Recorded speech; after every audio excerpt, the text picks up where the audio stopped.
Good evening, brave souls who dare to explore the darkest corners of American supernatural phenomena.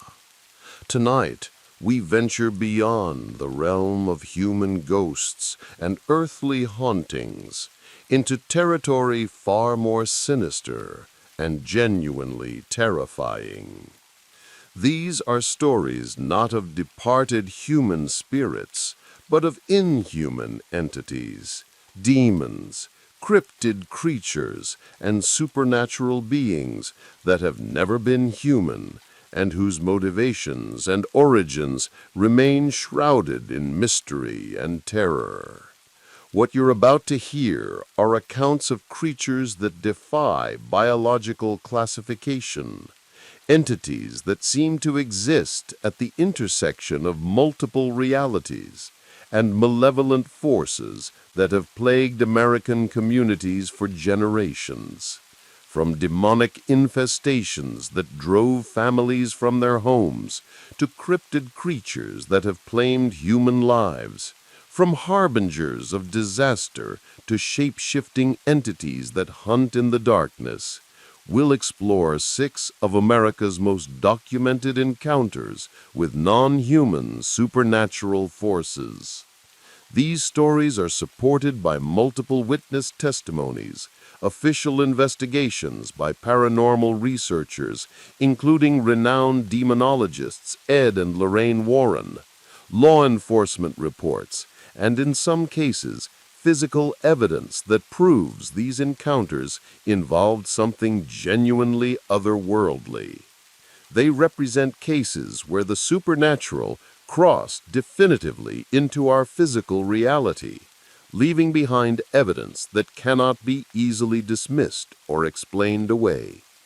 What makes these entities particularly terrifying is their apparent intelligence, their demonstrated ability to cause physical harm, and their persistence across decades or even centuries of documented encounters. These are not fleeting apparitions or one-time sightings, but ongoing threats that continue to terrorize communities, claim victims, and remind us that we may share our world with forces far more ancient and malevolent than human imagination can easily comprehend. Prepare yourself for an hour of America's most terrifying encounters with demonic and dark entities, creatures and forces that prove beyond doubt that some horrors are very real, very dangerous, and very much still active in the hidden corners of our modern world. Story 1. The Conjuring House, Harrisville Farmhouse. The Perron family fell in love with the farmhouse the moment they saw it. It was January 1971, and Roger and Carolyn Perron were looking for a home for their growing family. 5 daughters, ranging from 5 to 12 years old, needed space to run and play. The farmhouse in Harrisville, Rhode Island, seemed perfect. Built in 1736, the house sat on 200 acres of beautiful New England countryside. White clapboard siding, black shutters, a classic colonial structure with plenty of rooms. The price was surprisingly affordable, perhaps too affordable, but the Perrons didn't dwell on that. They saw potential. They saw their future. The real estate agent mentioned that the house was old, of course, that it would need some work, but she didn't mention much else. She didn't talk about the previous owners or why they'd left. She hurried through the showing, and the Perrons, excited about the possibilities, didn't think to ask too many questions. They moved in during a cold January week. Snow covered the fields. Inside, the house felt drafty but welcoming. The girls picked their rooms, arguing good-naturedly about who got which space. Carolyn began unpacking boxes, planning where furniture would go. Roger worked on basic repairs. fixing loose floorboards and checking the old heating system. The first night was quiet. Everyone was exhausted from moving. They fell asleep quickly, the family together under one roof in their new home. The second night, things began to change. Carolyn woke to the sound of footsteps, not the creaking of an old house settling, but distinct footsteps moving through the downstairs hallway. She nudged Roger awake. He listened, heard nothing, told her it was just the house adjusting to their presence. Old houses make noise. She tried to accept that explanation and eventually drifted back to sleep. But the footsteps came again the next night, and the night after that, always around 3 in the morning, always the same pattern, starting at one end of the downstairs hall, moving slowly to the other end, then stopping. The girls began reporting strange things too. Andrea, the oldest, said she felt someone watching her in her room. April woke one morning with bruises on her arms that she couldn't explain. Christine heard knocking sounds coming from inside the walls of her closet. Carolyn tried to rationalize it all. Old houses have drafts that make you feel watched. Children bruise themselves playing and forget how. Pipes knock in old walls. She repeated these explanations to herself and to Roger, trying to believe them. Then one morning in late January, Carolyn went down to the basement to do laundry. The basement was unfinished, with a dirt floor and stone foundation walls. A single bulb hung from the ceiling, providing weak light. As she loaded clothes into the old washing machine, she smelled something, a strong, overwhelming odor of rotting flesh. She looked around the basement, thinking perhaps an animal had died behind the walls, but the smell seemed to come from everywhere and nowhere at once. It grew stronger, making her eyes water. And then, in the far corner of the basement, she saw something move in the shadows. A figure, dark, indistinct, but unmistakably there. Carolyn ran upstairs, her heart pounding. She told Roger what she'd seen. He went down to investigate, found nothing but the lingering smell, which he attributed to old drains or dead mice in the walls. But Carolyn knew what she'd seen. Someone, or something, was in their basement. Over the following weeks, the activity intensified. Doors would open and close on their own. The girls heard voices whispering their names when no one was there. Objects moved from where they'd been placed. Family photographs were found knocked face down on tables and shelves. One February night, Nancy, one of the middle daughters, woke screaming. Carolyn and Roger rushed to her room. Nancy was sitting up in bed, trembling, pointing at the corner of her room. "There's a woman there," she sobbed, "an old woman, and she's angry. She's so angry at us." Roger turned on all the lights. The room was empty except for Nancy and her frightened parents. But Nancy insisted she'd seen her clearly, an elderly woman in old-fashioned clothing, glaring at her with hatred in her eyes. Carolyn began researching the house's history at the local library. What she discovered chilled her to the bone. The farmhouse had a dark past, stretching back over 2 centuries. Multiple deaths had occurred on the property. Suicides, murders, children who died under mysterious circumstances. One name kept appearing in the old records, Bathsheba Sherman. She'd lived on the property in the 1800s. Local records suggested she'd been suspected of witchcraft. Rumors claimed she'd sacrificed her own infant child. Though never proven, the accusations had made her an outcast. She died on the property in 1885, hanging herself from a tree in the backyard. The more Carolyn learned, the more the pieces fell into place. The angry woman Nancy had seen matched descriptions of Bathsheba from old town records. The malevolent presence in the basement, the sense of hatred permeating certain rooms of the house, all seemed connected to this woman's dark history. The activity grew worse. Carolyn began waking with unexplained injuries, scratches on her arms and legs, bruises shaped like fingerprints on her wrists. She felt herself being pushed or grabbed when no one was near her. The presence, whatever it was, seemed particularly focused on her, the mother of the family. By spring, Carolyn was desperate. She contacted Ed and Lorraine Warren, paranormal investigators who'd gained some fame for their work with haunted locations. The Warrens came to Harrisville in April 1971. What they found in the farmhouse shocked even these experienced investigators. Lorraine, who claimed to be clairvoyant, said the house contained multiple spirits, but one was particularly powerful and malevolent.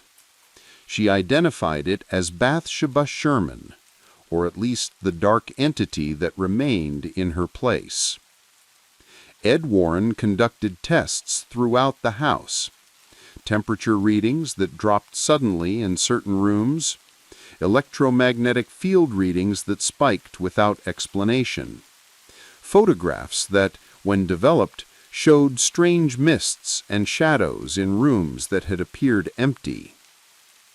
The Warrens arranged for a séance, hoping to communicate with the spirits and convince them to leave. They invited a local priest to assist. On a warm May evening, they gathered in the farmhouse living room. What happened during that séance would become legendary. According to reports from those present, Carolyn became possessed during the ceremony. Her voice changed. Her body contorted. She spoke in a voice that wasn't her own, cursing the family, claiming the house and the land as her own. It took considerable effort to bring Carolyn back to herself. The priest performed prayers. Ed Warren commanded the entity to release her. After what seemed like hours, but was probably only minutes, Carolyn collapsed, exhausted, but herself again. The Warrens recommended the family leave the house, but with 5 children and limited finances, the parents had nowhere else to go. They'd invested everything in this property. So they stayed, learning to coexist with whatever shared their home. They remained in the farmhouse for 10 years, until 1980, when they finally saved enough money to move. During those years, the activity never fully stopped. It would quiet for weeks or months, then surge again without warning. The family learned which rooms to avoid at certain times. They learned to ignore footsteps and whispers. They adapted to living with the unexplained. The Perrin daughters, now grown with families of their own, still speak of their time in that house. They describe it not with the dramatic flair of a horror movie, but with the weary acceptance of people who lived through something they couldn't fully understand or escape. The farmhouse still stands in Harrisville today. It's changed hands several times since the Perrins left. Some owners report no activity. Others whisper of experiences similar to what the Perrins endured. The house keeps its secrets, standing quiet among the New England fields, waiting. Story 2. The Mothman of Point Pleasant. Point Pleasant, West Virginia, sits where the Kanawha River meets the Ohio River. In 1966, it was a quiet town of about 6,000 people, the kind of place where neighbors knew each other, where the local diners served as the town's gathering spot, where life moved at a predictable, comfortable pace. November arrived that year with unusual cold. The rivers ran dark and swift. Leaves had fallen from the trees, leaving the hills around town bare and gray. People talked about the coming winter, about Thanksgiving plans, about everyday things. On the night of November 12th, two young married couples decided to go for a drive. Roger and Linda Scarberry, Steve and Mary Millette, all in their early 20s, all lifelong residents of Point Pleasant. Roger drove his 1957 Chevy, suggesting they visit the TNT area, an abandoned munitions plant a few miles north of town. The TNT area covered thousands of acres. During World War II, the government had built it hastily to manufacture explosives. Concrete igloo-shaped bunkers, half buried in the earth, stored the dangerous materials. By 1966, it had been abandoned for years. Nature was reclaiming it. Vines covered the bunkers. Trees grew through cracks in the access roads. It was isolated, eerie, and local teenagers often went there looking for thrills or privacy. Roger drove slowly down the old access road, his headlights cutting through the November darkness. The concrete bunkers loomed like strange monuments. Mary, sitting in the back seat, mentioned how creepy the place looked at night. Then Linda saw it. "Stop," she said. "Roger, stop the car." In the headlight's edge, near one of the bunkers, something stood. Something tall, something that shouldn't exist. At first, in the poor light, it seemed like a large man. But as they all stared, details became clear. It stood at least 7 feet tall, maybe more. Its body was gray or grayish-brown, muscular and human-shaped, but somehow wrong in its proportions. But what froze them all, what made Mary grab Steve's arm and squeeze until it hurt, were the eyes. 2 large, circular eyes, glowing red, not reflecting light like animals' eyes do in headlights, but glowing from within, burning red in the darkness. The thing turned toward the car. Those red eyes focused on them. "Drive," Linda whispered. Then louder, "Roger, drive the car." Roger threw the car in reverse, backed up rapidly, then turned around and accelerated toward the main road. In the rearview mirror, he saw the creature move, not running on legs, but seeming to unfold, revealing enormous wings. "It's flying," Steve said, his voice shaking. "That thing is flying." The creature rose into the air behind them. As Roger pushed the car to 70, then 80 miles per hour down the old access road, the thing kept pace. They could hear it above them, a sound like massive wings beating the air. All 4 of them were screaming now. Roger took turns too fast, tires squealing. The creature stayed with them, effortlessly matching their speed, those red eyes visible in the darkness above and behind them. Only when they reached the main highway, with its streetlights and occasional passing cars, did the thing finally veer away. They watched it disappear into the night sky, heading back toward the TNT area. Roger drove straight to the Mason County Courthouse, where the sheriff's office was located. They burst in, all talking at once, trying to explain what they'd seen. Deputy Millard Halstead listened to their story, saw how genuinely terrified they were, and agreed to drive out to the TNT area with them. They found nothing. The bunker stood silent and empty. No creature, no evidence of anything unusual. But Halstead noted in his report that all 4 witnesses were clearly shaken and their stories matched perfectly. Whatever they'd seen, it had scared them badly. The story might have ended there, dismissed as 4 young people who'd spooked themselves in a creepy location, but the sightings didn't stop. 2 nights later, 3 separate groups of people reported seeing a large winged creature with glowing red eyes. Some saw it near the TNT area. Others spotted it flying over different parts of Point Pleasant. A local contractor named Newell Partridge had a particularly unsettling encounter. His television was acting strangely, filled with interference. His dog, Bandit, normally calm and obedient, began howling and ran toward the hay barn. Newell followed with his flashlight. In the beam, he caught sight of 2 large red eyes near the barn. They weren't at ground level, but higher up, as if whatever had them was very tall or hovering. Bandit ran toward the eyes, still howling. Newell called him back, but the dog didn't return. Newell never saw Bandit again. The local newspaper, the Point Pleasant Register, published the first story on November 16th. They called the creature Mothman, a name that would stick. The reporter who wrote the story was skeptical but thorough, interviewing multiple witnesses and noting the consistency of their descriptions. Over the next 13 months, more than 100 people in Point Pleasant and the surrounding area reported seeing the Mothman. Descriptions varied slightly, but common elements appeared in nearly every account.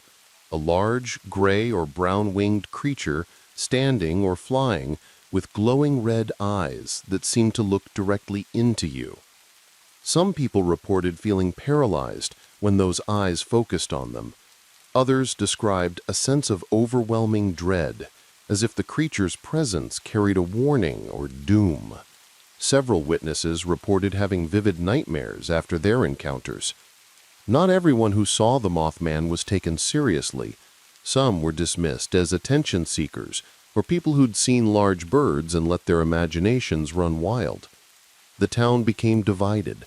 Some believed something genuinely strange was happening. Others thought it was mass hysteria, people feeding off each other's fears. A young woman named Connie Carpenter had an encounter that particularly affected her. Driving home late one November evening, she saw the creature standing in a field beside the road. As her headlights swept over it, those red eyes turned toward her. She felt a compulsion to stop the car, to get out and approach it, but fear overrode the compulsion. She drove on, shaking, feeling those eyes watching her until she was out of sight. For weeks afterward, Connie had recurring nightmares. In them, she saw a bridge collapsing, cars falling into dark water, people screaming.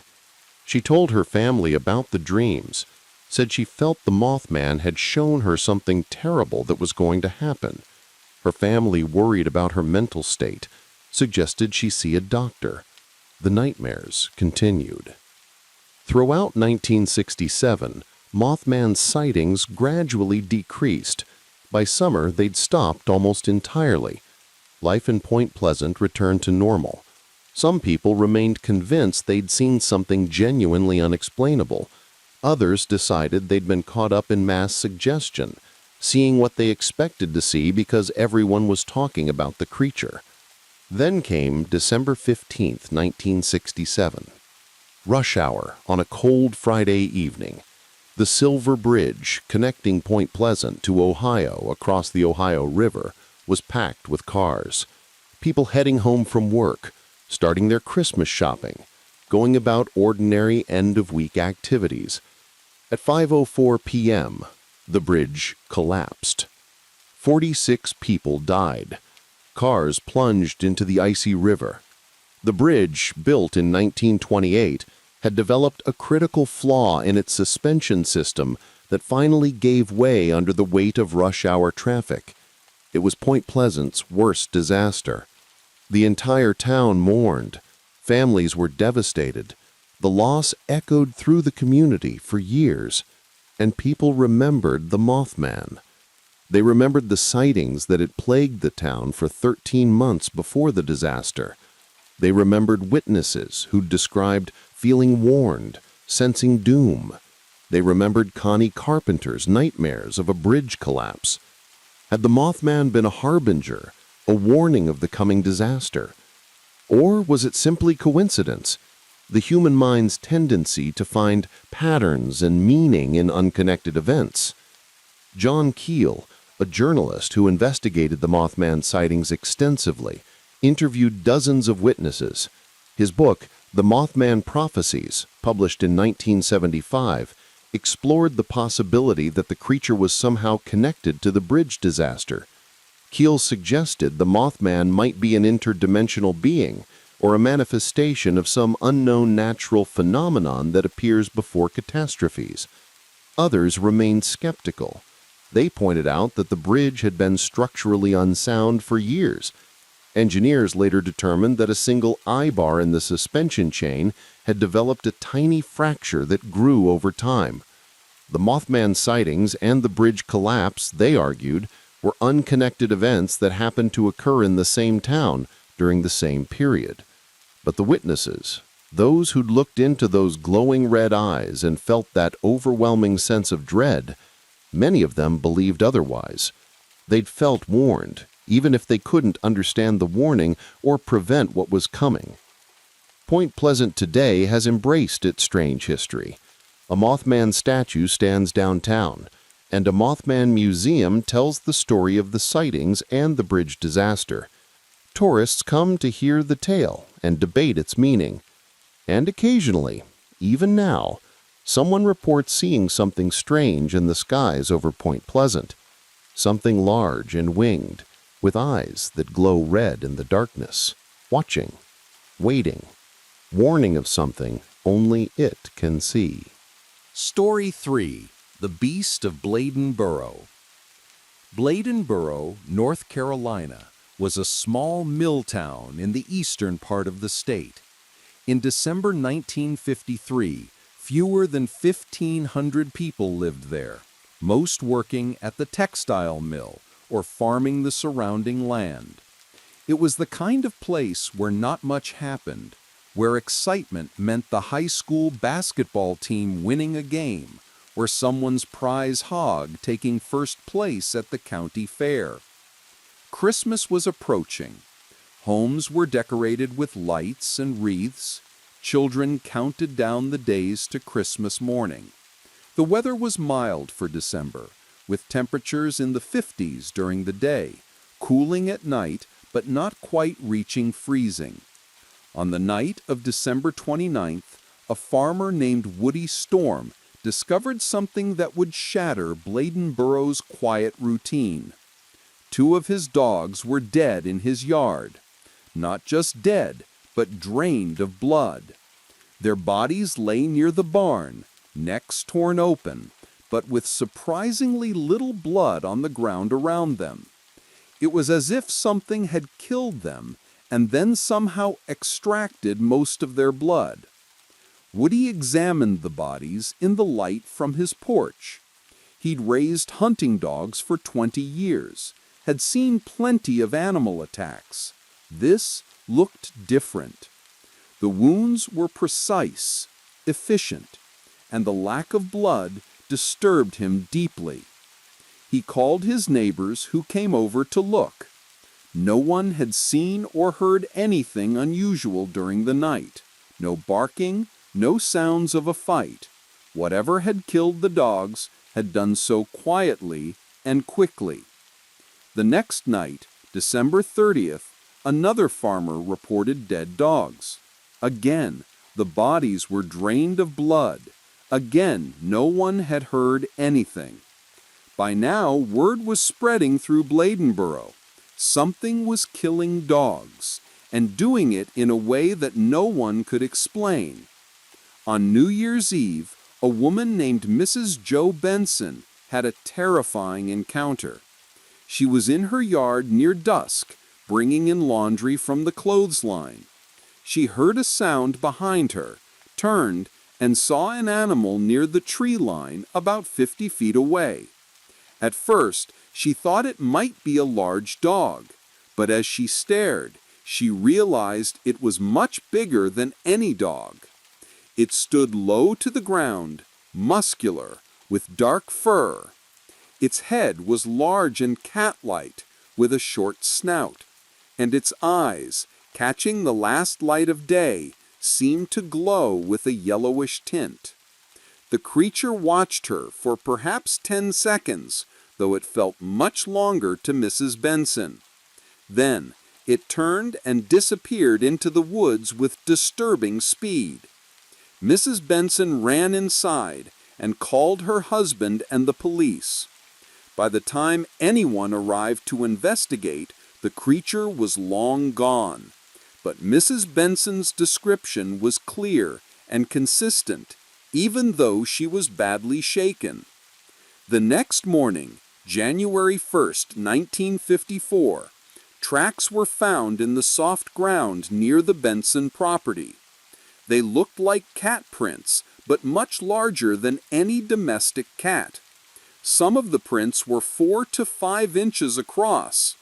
A game warden who examined them said they didn't match any known animal in North Carolina. Too large for a bobcat, wrong shape for a dog. That night, more dogs were killed. Then a goat was found dead, drained of blood like the dogs had been. The creature, whatever it was, seemed to be escalating. The Bladenboro police chief, Roy Forrest, was overwhelmed. His small department wasn't equipped to deal with something like this. He contacted the state police and local game wardens, asking for help tracking down the animal. News of the attack spread beyond Bladenboro. Newspapers in Wilmington and Raleigh picked up the story. They called it the Beast of Bladenboro, a name that captured both the mystery and the fear gripping the small town. Hunters came from surrounding counties, eager to track down the creature and claim bragging rights. By January 3rd, dozens of armed men were roaming the woods around Bladenboro at night, searching for the beast. The increased human activity seemed to affect the creature's behavior. The attacks on livestock stopped, but people continued to report sightings. A motorist driving on a rural road near town saw something large and dark cross in front of his headlights. It moved on 4 legs, but with a strange fluid motion that didn't match any animal he knew. 2 boys playing in the woods after school came running home terrified. They said they'd heard a sound like a woman screaming mixed with a wild cat's yowl. When they'd looked toward the sound, they'd seen something moving through the trees, too large to be a regular cat, too strange in its movements to be a dog. A farmer named Lloyd Clemens had the most detailed sighting. He was checking his tobacco barn around midnight on January 5th when he heard something moving near the structure. He turned on his flashlight and caught the creature in the beam, no more than 20 feet away. Clemens later described it to newspapers and police. Roughly 3 feet tall at the shoulder, maybe 5 feet long, not counting the tail. Dark brown or black fur. A face that looked like a large cat's face, but with something wrong about the proportions.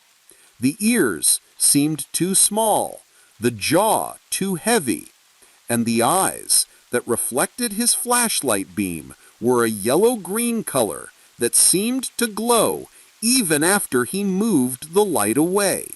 The creature didn't flee immediately. It stood there, staring at Clemens for perhaps 5 seconds. Then it turned and moved into the darkness with remarkable speed, making almost no sound as it went. Clemens, who'd hunted all his life, said he'd never seen anything like it. Not a panther, not a bear, not any wildcat he knew. Something else. Something that shouldn't exist in the North Carolina woods. The police chief organized an official hunt on January 6th. Dozens of men with dogs and rifles spread through the woods around town. They found more tracks, always in soft ground near water. They found places where something large had bedded down in thick brush, but they never found the creature itself. One of the hunting dogs refused to follow the trail. The dog, known for its courage and skill in tracking, came to a particular area of thick brush, whined, and backed away. Its owner tried to push it forward, but the dog sat down and refused to move. Something about that spot terrified it.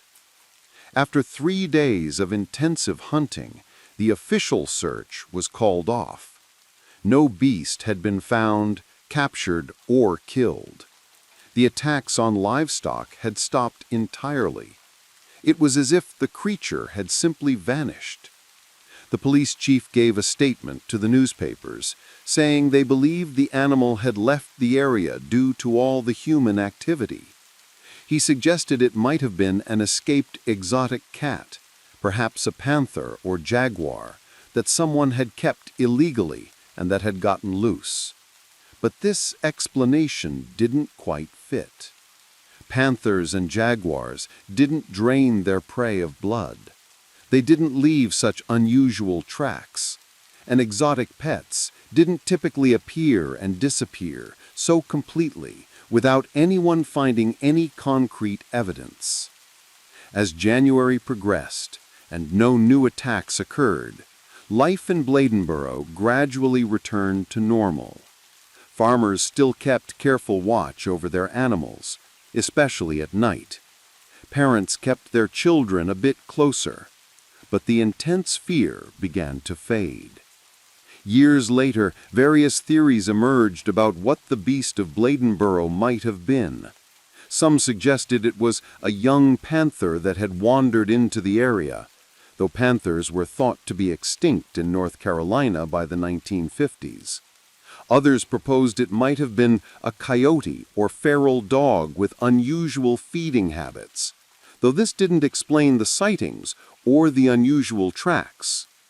Cryptozoologists, people who study animals whose existence hasn't been proven, had more exotic theories. Some suggested it might have been a surviving population of a supposedly extinct species. Others thought it could be related to other mysterious cat-like creatures reported across the American South. The most unsettling theory, though, rarely spoken aloud in Bladenboro, was that it wasn't a natural animal at all. That it was something else, something that appeared when conditions were right, that fed on more than just blood, that left when it had taken what it needed. Emma Wilson, who'd lived in Bladenboro her entire life, was a young woman in 1954 when the attacks occurred. Interviewed in 1990, when she was in her 60s, she remembered those nights clearly. It wasn't just the animals being killed, she said. It was the feeling in town, like something wrong was here, something that didn't belong. You'd go outside at night and feel watched. You'd hear sounds in the dark that you couldn't quite identify, and you'd hurry back inside even if you couldn't explain why you were scared. When it left, she continued, it wasn't just that the attack stopped. The feeling went away too, like whatever had been watching us had moved on. I've lived here 70 years, and nothing has ever felt quite like those 2 weeks in January 1954. Bladenboro today is still a small town, a bit larger than in 1953, but still quiet and rural. Most people don't know about the beast unless they specifically research the town's history. Life moves on, and old mysteries fade. But sometimes, on dark January nights, older residents remember. They remember when something came to Bladenboro, something that killed with precision and disappeared without explanation. And they wonder if it's truly gone, or if it might return someday, drawn by circumstances no one understands, to hunt again in the North Carolina darkness. Story 4. The Pope Lick Monster. The train trestle crosses Pope Lick Creek in the Fisherville area, just east of Louisville, Kentucky. Built in the 1920s by the Louisville and Nashville Railroad, it stands nearly 100 feet above the creek bed. It's a massive structure of steel and wood, 800 feet long, carrying freight trains across the valley several times a day. To look at it in daylight, it's just a railroad bridge, utilitarian, industrial, slightly run down. There's nothing particularly special about it compared to hundreds of other train trestles across America. But at night, according to local legend, something lives on that bridge, something that has been there for decades, perhaps longer, something that locals call the Pope Lick Monster or the Goatman. The legend varies depending on who tells it. Some say it's the ghost of a farmer who kept goats who was killed by a train on the trestle in the 1940s. Others claim it's the result of a circus train derailment years ago, when a freak show creature escaped into the woods. Still others say it's something older, something that lived in the valley long before the railroad came and simply adapted to its new home on the bridge. But the descriptions remain fairly consistent. A humanoid creature, roughly human-sized, but more muscular. The body of a man, but the legs and lower body of a goat, covered in fur. Horns on its head, curved and pointed. And a face that's almost human, but subtly wrong, with features that shift between man and animal. What the creature does, according to legend, varies. Some stories say it uses hypnosis or mind control to lure people onto the trestle, then laughs as they're killed by oncoming trains. Other versions claim it attacks directly, using superior strength to throw people from the bridge or tear them apart. Most people dismiss it as an urban legend, a scary story teenagers tell each other. Louisville has its share of local folklore, and the Goatman is just one more spooky tale.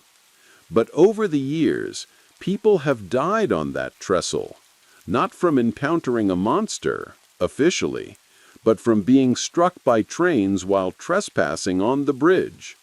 The reasons they were up there in the first place often remain unclear. In August 1987, a group of high school students decided to investigate the legend. 5 of them, all juniors at a nearby school, drove out to the trestle around midnight. It was a warm summer night, humid and dark with no moon. They climbed up to the tracks and started walking onto the bridge. The plan was to walk halfway across, prove the legend was nonsense, then come back and laugh about it. All 5 had flashlights. They stayed together, nervous but trying to act brave.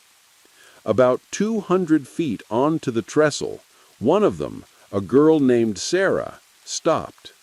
"Did you hear that?" she asked. The others stopped too. They listened. At first, nothing. Then, faintly, a sound like hooves on metal coming from deeper on the bridge. "It's just the wind," one of the boys said, but his voice was uncertain. The sound came again, closer, definitely hooves. Clip-clop, clip-clop, on the railroad ties and steel beams. "Let's go back," Sarah said. No one argued. They turned and started walking quickly toward the end of the bridge they'd come from. The hoof sounds followed them, maintaining distance but not stopping. Then one of them shone his flashlight back toward the middle of the bridge. In the beam, briefly, they saw something standing on the tracks. Tall, upright, with a distinctly non-human silhouette. They ran. All 5 made it off the bridge safely. Once on solid ground, they looked back. The bridge was empty. The hoof sounds had stopped. Whatever they had seen, or thought they had seen, was gone. 3 of the 5 swore they'd never go back. One insisted they'd just spooked themselves, that the flashlight had caught a trick of shadows. Sarah, the girl who'd heard the sound first, wouldn't talk about it at all. She became visibly upset when the others tried to discuss what had happened. A few months later, in November of the same year, a young man was found dead at the base of the trestle. He'd fallen from the bridge, landing on the rocks near the creek. Officially, it was ruled an accident. He'd been up on the bridge, probably drunk or showing off, and had fallen. But his friends said he'd gone up there alone, late at night, because he didn't believe in the Goatman legend. He'd wanted to prove it was nonsense. They said he'd been acting strange for days before, talking about dreams he was having, dreams where something was calling to him, telling him to come to the bridge. His family didn't want to discuss the circumstances. They buried him and tried to move on. But rumors spread through the local schools. The Goatman had claimed another victim. In 1994, a woman named Patricia Reed had an experience that she reported to local media. She'd been driving on the road that passes under the trestle late one evening. It was October, cool and overcast. As she approached the bridge, she saw something standing on the road directly beneath it. She slowed her car, thinking it might be a deer or dog. As her headlights illuminated it, she realized it wasn't any normal animal. It stood upright, roughly 6 feet tall. The upper body looked almost human, muscular and covered in what might have been dark fur or hair. The lower body was definitely animal-like, with legs that bent wrong for a human. And on its head, she could see curved shapes that might have been horns. It turned to look at her car. Patricia said later that its eyes caught her headlights and reflected them back, like an animal's eyes do. But the color was wrong, an orangish red that didn't look natural. She hit the gas and sped through, not looking back. She drove straight home and locked all her doors. The next morning in daylight, she almost convinced herself she'd imagined it, but the image of those orange-red eyes stayed with her. By the 2000s, the Poplik monster had become a well-known local legend. Paranormal investigators came to the trestle with cameras and equipment. Television shows about mysterious creatures featured the Goatman. The legend spread on the internet, attracting curious visitors from other states. And more people died on the trestle. In 2016, a young woman from Ohio was struck and killed by a train while on the bridge. She'd come specifically to investigate the legend. Friends said she was fascinated by cryptozoology and wanted to experience the trestle at night. She made it onto the bridge, but didn't see or hear the train coming until it was too late. The following year, another death occurred under similar circumstances. A man from Indiana, also interested in the legend, was hit by a freight train while exploring the trestle. Local authorities increased patrols and posted more warning signs. Trespassing on the bridge was illegal and extremely dangerous. Trains crossed it regularly, moving fast, and the bridge was too narrow to escape if you were caught on it when a train came. The deaths had nothing to do with monsters, officials said. They were tragic accidents caused by people taking foolish risks. But locals who'd lived near the trestle for years weren't always so sure. They'd seen too many people become obsessed with visiting the bridge. They'd watched as otherwise sensible individuals became fixated on walking onto that trestle at night, as if compelled by something they couldn't explain. An elderly man named Robert Watkins, who'd grown up in a house near the trestle in the 1950s, shared his memories with a local historian in 2010. He remembered hearing strange sounds from the bridge as a child, sounds that weren't trains, weren't animals, weren't anything he could identify. "My father told me never to go near that bridge at night," Robert said. He'd worked for the railroad for 30 years, wasn't afraid of anything practical. But he said there was something wrong about that trestle after dark. He'd seen things he couldn't explain. Shapes moving on the bridge when no trains were running. Heard sounds that made his skin crawl. Once, Robert continued, he was working on track maintenance during the day, and he found scratches on some of the wooden ties. Deep scratches, gouged into the wood. They didn't look like they came from any tool. They looked like claw marks, but bigger than any animal around here could make. He took photographs for the railroad company, but they said it was just weathering or vandalism. He knew better, though. He knew something made those marks. The legend persists. Even now, despite the deaths and the dangers, people are drawn to the Pope-Lick trestle at night. Some come to debunk the legend. Others come hoping to encounter something unexplainable. And a few, according to those who know the area well, come because they feel called to, as if something on that bridge is reaching out to them, inviting them, promising them something.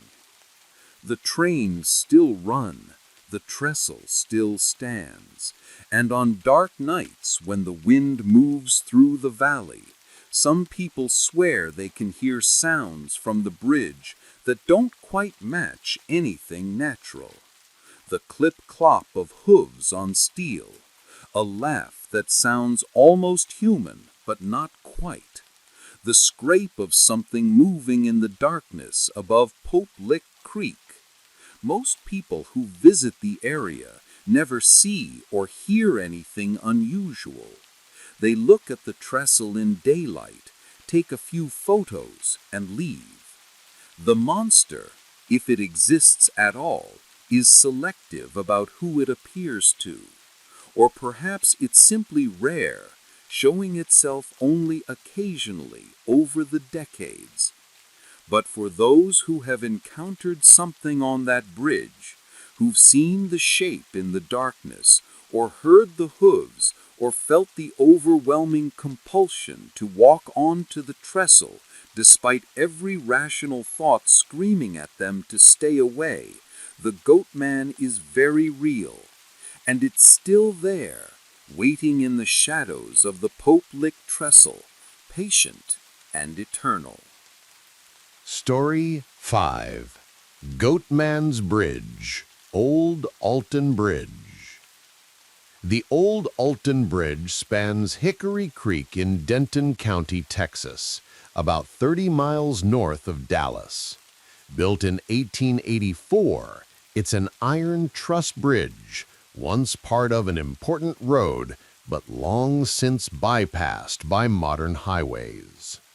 The bridge sits abandoned now, surrounded by woods, no longer carrying traffic. Locals call it Goatman's Bridge, though its official name remains Old Alton Bridge. And like many abandoned places with tragic histories, it's accumulated stories over the years. Stories of hauntings, stories of something dark that lingers there, stories of the Goatman. The legend centers on a man named Oscar Washburn. According to local history, he lived near the bridge in the 1930s. He was a black man in a time and place where that carried tremendous danger, particularly in rural Texas, where the Klan still operated openly. Oscar raised goats. He was successful at it, building up a good-sized herd and selling goat meat and goat's milk in the area. His business grew enough that he put up a sign near his property, "This way to the Goatman." The sign was meant to direct customers, but it also drew the wrong kind of attention. On an August night in 1938, members of the Ku Klux Klan came for Oscar. They dragged him from his home, tied a rope around his neck, and brought him to the old Alton Bridge. There, they threw him over the side, lynching him from the bridge structure. But when they looked down to see his body hanging, the rope was empty. Oscar's body had disappeared. The Klan members, superstitious despite their brutality, panicked. They went to Oscar's home and killed his family, then burned the house, but they never found Oscar's body. Some said he'd somehow survived, that the rope had broken or loosened, that he'd fallen into the creek and escaped. Others believed something stranger had happened that night, that Oscar's spirit or something else had intervened. Whatever the truth, Oscar Washburn was never seen alive again. His family was dead, his home was destroyed, and the old Alton Bridge gained a dark reputation. The first reports of hauntings came within months of the incident. People crossing the bridge at night heard voices, saw shadows moving in the structure, felt overwhelming sensations of anger and grief as they passed over Hickory Creek. By the 1950s, the Goatman legend was well established. Teenagers would dare each other to cross the bridge at midnight. Some reported seeing a figure on the bridge, a large man-shaped silhouette that appeared and disappeared without explanation. Others heard the sound of hooves, as if goats were crossing the wooden planks, though no animals were ever visible. A local man named Jim Davis had an experience in 1963 that he never forgot. He was driving across the bridge late one evening, heading home from visiting friends. His car stalled halfway across. This wasn't unusual. The car was old and temperamental. He got out to check under the hood. As he stood there in the darkness, he heard footsteps on the bridge behind him. Heavy footsteps, coming closer. He turned, expecting to see another person. Instead, in the faint moonlight, he saw a large figure standing about 20 feet away. The figure was tall and broad-shouldered. It stood upright like a man, but something about its outline was wrong. The head seemed misshapen, with protrusions that might have been horns. And though it was too dark to see details, Jim had the overwhelming impression that the lower body wasn't human. "Who's there?" Jim called out, trying to keep his voice steady. The figure didn't respond. It took a step closer. Jim heard the sound of its foot hitting the wood, but it wasn't the sound of a normal footstep. It was heavier, and mixed with it was a clicking sound, like hooves on wood. Jim abandoned his car and ran. He ran across the bridge and down the road until he found a house with lights on. The people there let him use their phone to call a friend to pick him up. When they went back to get his car the next morning, it started without any problem. Jim moved away from Denton County a few years later. When asked about the incident, he would only say that something on that bridge wasn't natural, and he had no desire to ever see it again. In the 1970s, as the bridge became completely obsolete and was officially closed to vehicles, it became a popular spot for paranormal enthusiasts and thrill-seekers. Groups would visit at night with cameras and recorders, hoping to capture evidence of the Goatman. Most found nothing, but enough people reported strange experiences that the bridge's reputation grew. Cameras malfunctioned on the bridge. Fresh batteries drained instantly. Recording equipment picked up voices and sounds that hadn't been audible to human ears during the recording. A woman named Lisa Hernandez visited the bridge in 1988 with 3 friends. They went around midnight on a dare. Lisa was skeptical about the whole thing, convinced it was just local folklore with no truth to it. They walked onto the bridge, laughing nervously. calling out for the Goatman to show himself. Nothing happened for several minutes.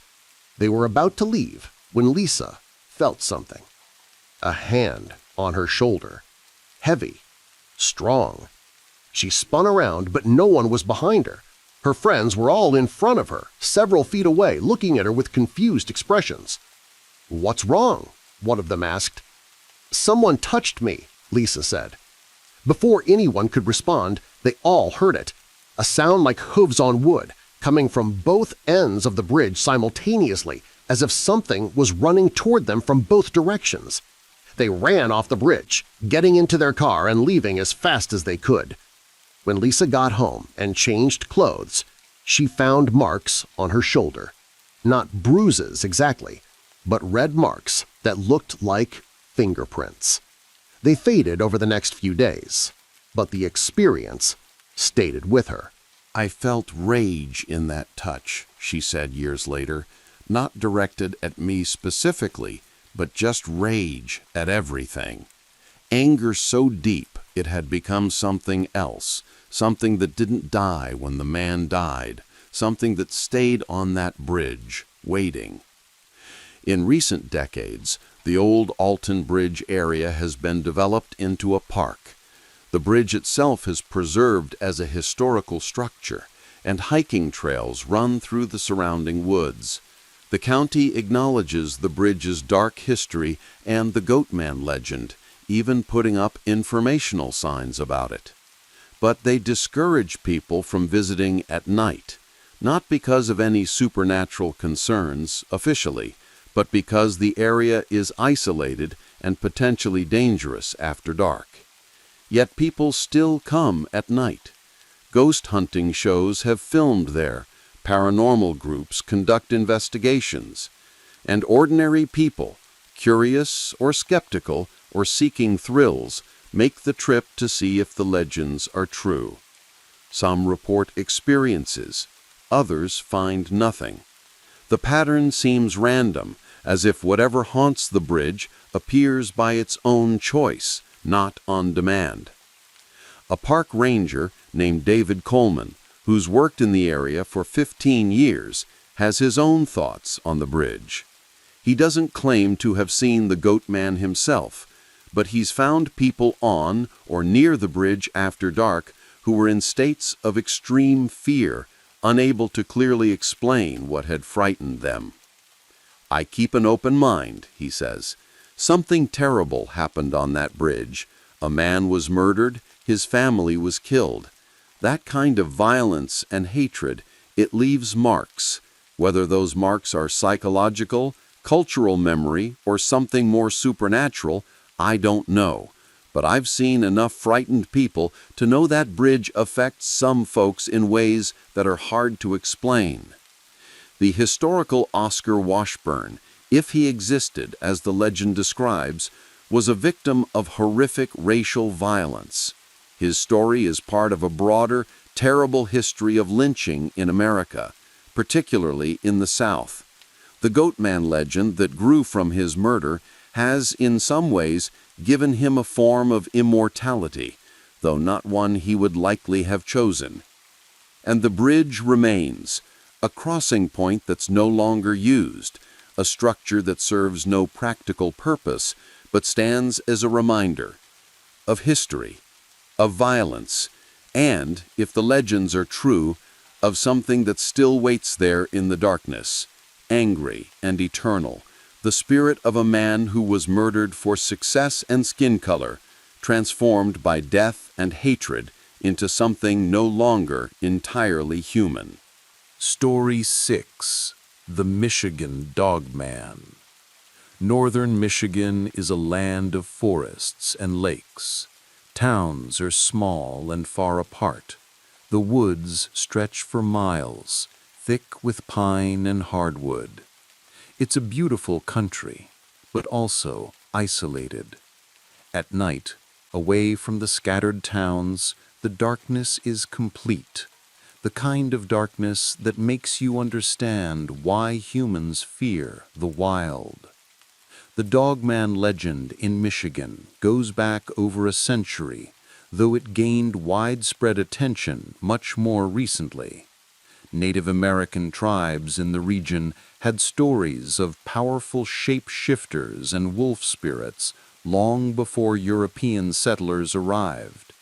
When settlers came, they brought their own werewolf legends from Europe. These stories mixed and evolved over generations. But the modern Dogman legend really began with specific sightings reported in the late 1800s and early 1900s. Loggers working in the northern forests reported seeing something that walked like a man but looked like a wolf. Farmers found livestock killed in ways that didn't match bear or wolf attacks. Hunters occasionally came back from the woods with stories about feeling watched by something that moved through the trees on two legs. Most of these reports were dismissed or forgotten. In isolated rural areas, people saw many things they couldn't quite explain. Life went on. Then came 1987, and everything changed. A disc jockey named Steve Cook at WTCM Radio in Traverse City wrote a song as an April Fool's Day joke. He called it The Legend, and it told the story of the Michigan Dogman, describing it as a creature that appears in years ending in 7, 1887, 1987, 1907, and so on, up through 1987. Cook made up most of the details, drawing on various monster legends and werewolf stories. He played the song on the radio, expecting a few laughs and then for it to be forgotten. Instead, the station's phone lines lit up. Dozens of people called in, not to laugh at the joke, but to report their own sightings. People who'd seen something in the woods, something they'd never reported because they feared being mocked. Now, with the song giving them an opening, they came forward. An elderly man called to describe an encounter from 1938, 50 years earlier. He'd been hunting near Luther, Michigan, when he saw a creature standing in a clearing. It was tall, perhaps 7 feet, covered in dark fur. It stood on 2 legs, like a man, but its body was wrong, too muscular, too angular, and its head was distinctly canine, with a long snout and pointed ears.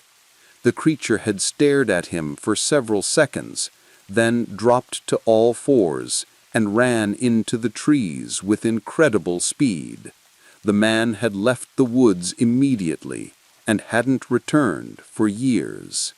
A woman from Cadillac reported an incident from the 1970s. She and her husband had been camping when something large had circled their tent all night. They could hear it breathing, hear its footsteps, hear what sounded like sniffing as it moved around their camp. When morning came and they emerged from the tent, they found tracks in the soft ground. They looked like a large dog's paw prints, but with an unusual pattern. Some tracks showed 4 legs, but others appeared to be from something walking on 2 legs, with the back paw prints looking almost like footprints. The calls kept coming. Some reports were recent, from 1986 or 1987. Others dated back decades. Cook was stunned. What had started as a joke had tapped into something real, or at least something that many people sincerely believed was real. One of the most credible reports came from a truck driver who'd had an encounter in March 1987, just weeks before Cook's song aired. The driver, whose name was never publicly released, was hauling freight on a rural highway in Massaukee County around 2 a.m. Something ran across the road in front of his truck. He hit the brakes, thinking it was a deer. But in his headlights, he got a clear look at it. It crossed the road on 2 legs, upright like a human, but it was covered in fur and had the head of a dog or wolf, large, pointed ears, a long snout. The body was powerfully built, muscular in a way that looked wrong, as if human muscles had been rearranged on a different frame. The creature reached the other side of the road and paused, turning to look at the truck. Its eyes reflected the headlights, glowing yellow-green. Then it dropped to all 4s and bounded into the woods with a speed no human could match. The driver sat there for several minutes, trying to process what he'd seen. He was sober, hadn't been drinking. He was wide awake. There was no way he'd been dreaming, and the sighting had lasted long enough for him to see details clearly. He reported it to the police, though he wasn't sure they believed him. When he heard Cook's song a few weeks later, he realized he wasn't alone. Others had seen the same thing.